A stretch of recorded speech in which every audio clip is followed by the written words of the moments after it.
오늘은 사사기 14장에서 16장까지입니다.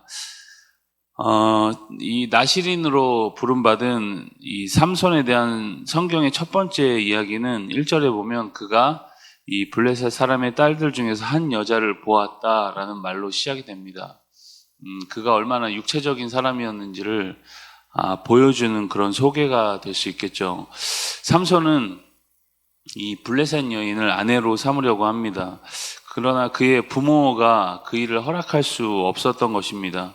그런데 삼손이 이제 딥나로 내려갑니다. 그곳에서 이제 놀라운 일을 경험하게 되죠.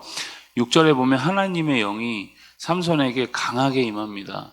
그래서 사자를 맨손으로 이제 잡아 죽이는 놀라운 이제 육체적 힘을 이렇게 보여주게 됩니다. 얼마 후에 삼손은 이 블레셋 여인을 보려고 딥나로 다시 내려가서 예전에 죽인 사자가 생각나서 그 사자의 시체가 있는 곳으로 갑니다. 그런데 그 시체에 이제 벌떼와 꿀이 있는 거죠. 그 꿀을 손으로 떠서 먹고 집에 돌아와서 부모에게도 줍니다. 삼손은 지금 나시린으로서 이제 지켜야 될 그 규정들을 다 어기고 있는 거죠. 죽은 시체를 만집니다. 삼손의 모습은 이제 잘못된 모습은 여기서 끝나지가 않습니다. 블레셋 여인과 이제 결혼까지 하게 되죠. 그리고 독주를 입에 댑니다. 하지 말라는 건 지금 다 하고 있습니다. 점점 망가지고 있는 모습이죠. 삼손은 7일 동안 이제 잔치를 베풀고 술기운에 취해서 사람들에게 이제 수수께끼를 내게 됩니다. 그리고 온 60벌 내기를 합니다. 블레셋 사람들은 삼손의 아내를 꿰어서 그 수수께끼를 풀어냅니다. 이 일을 빌미로 삼손이 화가 나서 블레셋 사람들을 치는 계기가 되죠. 19절에서 20절에 보면 삼손은 이제 아스글론으로 내려가서 그곳 사람 이제 30명을 쳐 죽인 후에 옷을 빼앗아서 딥나로 돌아와서 이제 수수께끼를 맞춘 사람들에게 그 옷을 줍니다. 그런데 삼손의 장인이 이제 그간 또 자신의 딸을 다른 남자에게 줍니다. 약간 이야기가 굉장히 막장 스토리 같죠. 여러 이러한 이야기들을 통해서 하나님은 그럼에도 불구하고 자신의 구원 계획을 지금 준비하고 또 이루어가고 있는 중입니다. 우리 15장으로 가시면 삼손의 아내는 이제 삼손 결혼식에 들러리로 왔던 삼손 친구의 아내가 되어버리고 맙니다. 그러니까 삼손은 새끼 염소 한 마리를 가지고 아내를 찾으러 가죠. 그리고 장인에게 아내의 침실로 들어가게 해달라고 이제 부탁을 합니다. 하지만 이미 삼손 친구에게 딸을 주었기 때문에 거절을 당하게 되죠. 여기서 삼손의 이제 아주 본능적인 모습을 보게 됩니다. 침실로 들어가게 해달라는 것은 그 여인과 이제 동침하겠다는 표현이죠. 그 순간에도 굉장히 쾌락적이고 본능적인 삼손의 모습을 이제 단면적으로 보여주는 말씀입니다. 그런데 침실로 들어가는 것이 이제 거부된 삼손이 이제 블레셋 사람들을 찾아가서 거기에다 이제 그들에게 분노를 쏟아냅니다. 분노하는 것도 굉장히 즉흥적인 삼손의 모습을 볼 수 있죠. 삼손의 캐릭터가 우리 머리에 그려집니다. 여우 30마리의 꼬리를 이렇게 꿰어서 이제 들에다가 밭에다가 풀어놓고 이제 불을 확 질러버립니다. 그러니까 완전 난리가 났겠죠.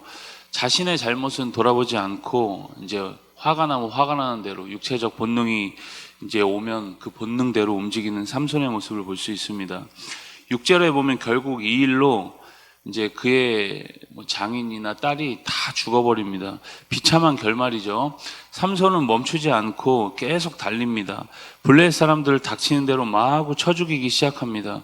블레셋 사람들은 그에 대한 복수로 유대 땅 레히라는 곳을 짓밟게 됩니다. 유다 사람들은 이 전쟁이 왜 갑자기 일어났는가 이 원인 파악에 나서게 되죠. 그런데 그 상황이 이제 삼손 때문인 것을 알게 되었고 삼손을 이제 밧줄로 묶어서 블레셋에 넘겨주기로 합의를 하게 됩니다. 그런데 레히 땅에 이른 삼손에게 다시 한번 하나님의 영이 그에게 임하게 되고 그를 묶었던 밧줄이 끊어지고 이제 옆에 있던 당나귀 턱뼈로 블레셋 사람을 쳐 죽이는데 그 숫자가 이제 1000명이나 됩니다. 그의 힘이 얼마나 강했고 그가 가진 능력이 얼마나 컸는지를 우리는 이런 모습들을 통해서 볼 수가 있습니다. 그런데 하나님을 위해서 쓰는 것은 아니죠. 18절로 가면 삼손은 그 싸움 가운데 목이 너무나도 말라서 하나님께 도우심을 구하는 장면이 나옵니다. 이제 목이 말라서 다급해지자 그제서야 이제 하나님을 찾게 되죠. 여러분, 아무리 봐도 이스라엘을 다스리는 사사라고 하기에는 이 삼손의 모습이 굉장히 부족합니다. 그럼에도 하나님의 구원 역사는 이 삼손을 통해서 차질 없이 이어져 갑니다. 막장 드라마 같은 이 이야기가 하나님의 이제 구원 역사를 이루어가는 소재가 되어가는 것이죠. 마지막 16장으로 가시면 이 삼손은 사사로서 이제 20년간을 지냅니다. 그의 힘이 여러분 우리가 지금 잠깐 살펴봤듯이 대단했습니다. 블레셋은 삼손을 당해낼 재간이 없었습니다. 결국 이 들릴라라고 하는 여인을 통해서 이제 그 힘의 원천이 어디서부터 나오는지 알아내려고 합니다. 들릴라는 수차례에 걸친 시도 끝에 삼손이 가진 힘의 그 비밀을 알아냅니다. 바로 여러분 그 힘은 이 하나님이 이 머리카락에 두셨던 것이죠. 결국 삼손이 가진 힘의 원천이 밝혀지고 나서 머리카락이 잘리고 후에 그 일로 하나님의 능력이 삼손을 떠나갑니다. 삼손은 힘을 지금 다 잃었습니다. 블레셋 사람들에 의해서 눈이 뽑히고 노줄에 묶여 연자맷돌을 돌리는 신세가 됩니다.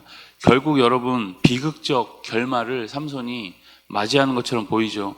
하나님께서 주신 재능을 하나님을 위해 쓰지 못하고 결국 노예가 돼서 세상의 웃음거리, 이렇게 비웃음거리가 되는 모습을 볼 수 있습니다. 그런데 삼손의 인생이 여기서 끝나느냐? 그렇게 끝나진 않죠. 결국 육적인 열망으로 시작한 이 삼손의 삶이 이제 사명으로 끝이 납니다. 우리 16장 28절의 말씀을 같이 함께 읽겠습니다. 16장 28절입니다. 삼손이 여호와께 부르짖어 이르되 주 여호와여 구하옵나니 나를 생각하옵소서. 하나님이여 구하옵나니 이번만 나를 강하게 하사 나의 두 눈을 뺀 블레셋 사람에게 원수를 단번에 갚게 하옵소서 하고, 여러분 오늘날 이 많은 사람들이 삼손의 모습과 아주 비슷하죠. 세상 맛에 취해서 이리저리 세상에 끌려다니지만 세상이 주는 것은 결국엔 뭐 죽음, 노예가 되게 하는 삶, 그런 이 삶입니다. 갈라디아서 5장 1절은 이렇게 이야기합니다. 그리스도께서 우리를 자유롭게 하려고 자유를 주셨으니 그러므로 굳건하게 서서 다시는 종의 멍에를 매지 말라. 여러분 그리스도를 떠나면 우리는 반드시 세상의 멍에를 매게 됩니다. 삼손이 그랬던 것이죠.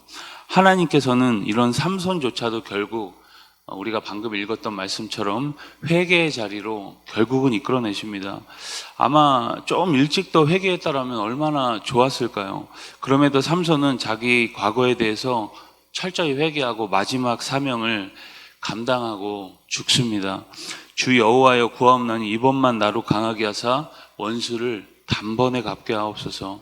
마지막 사명과 함께 삼손도 이제 역사 속으로 사라지게 됩니다. 그럼에도 하나님의 구원 역사는 계속 이어지죠.